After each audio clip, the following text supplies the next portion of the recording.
C'est le Conseil urbain de sécurité élargi convoqué jeudi 4 juillet 2022 par les maires de la ville d'Ouvira. Il s'agit d'un conseil organisé pour abaisser la tension de la population au sujet des manifestations anti-Monisco d'Ouvira. Différents représentants de la population, notamment les acteurs de la société civile locale et mouvements citoyens, les acteurs politiques, les confessions religieuses, les mutualités, les femmes leaders, les opérateurs économiques et la jeunesse urbaine ont répondu présents à l'invitation de l'autorité. Les représentants de la mission des organisations des Nations Unies à Ouvira et la délégation de la commission mixte d'enquête ont été les invités spéciaux de cette activité. Prenant la parole, le maire de la ville adjoint Kapenda Kifarakiki a énuméré les objectifs de cette activité. D'après lui, il s'agit d'un conseil élargi convoqué pour résoudre ensemble les problèmes qui persistent aujourd'hui entre la population et la Monisco et prendre des engagements pour une cohabitation pacifique et un développement de plus en plus remarquable. Le maire adjoint a fait savoir qu'il est constitutionnel d'organiser des manifestations, mais sous l'autorisation des autorités, en respectant scrupuleusement les droits des autres et sans troubler l'ordre public. Le citoyen Kapenda Kifarakiki a déploré les cas de morts qui ont été enregistrés lors des manifestations anti-Monisco du 27 juillet 2022. Il a ensuite invité les participants à répondre à la question de savoir à qui profitent les manifestations d'Ouvira. Des participants ont répondu à cette question, chacun selon sa conviction. Dans une interview accordée à la presse locale, le secrétaire exécutif provincial du Sud-Kivu, Chisawa Numbe Gaston, et le chef du sous-bureau de la Monisco, Kassimi Bamba, ont montré leur sentiment de satisfaction face à cette rencontre. Pour le chef de la commission mixte d'enquête, si Ouvira aspire sérieusement au développement, il a besoin de la paix, de la sécurité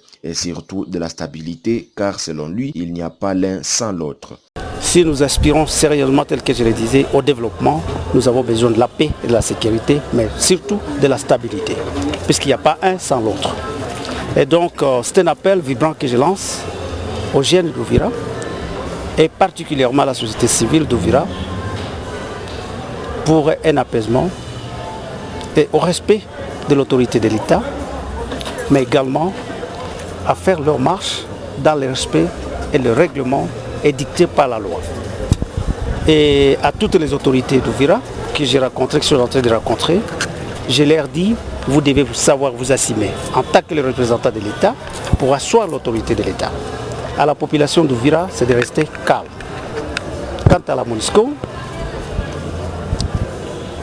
son Excellence, Monsieur le Président de la République l'a dit clairement. Il est très sidéré, il regrette, il condamne ce qui était arrivé. Les pertes sont énormes, il ne voudrait plus que cela se répète. C'est le même message de son Excellence, Monsieur le Gouverneur de la province du Sud-Kivu. Et donc, il y a eu des décisions qui avaient été prises. Et donc, le premier message du chef de l'État, c'est que leurs préoccupations ont été entendues et que le gouvernement y travaille. 2, il a diligenté cette enquête. 3, tout le monde a suivi que le gouvernement congolais n'était pas content des déclarations du porte-parole de la Monisco, l'a renvoyé.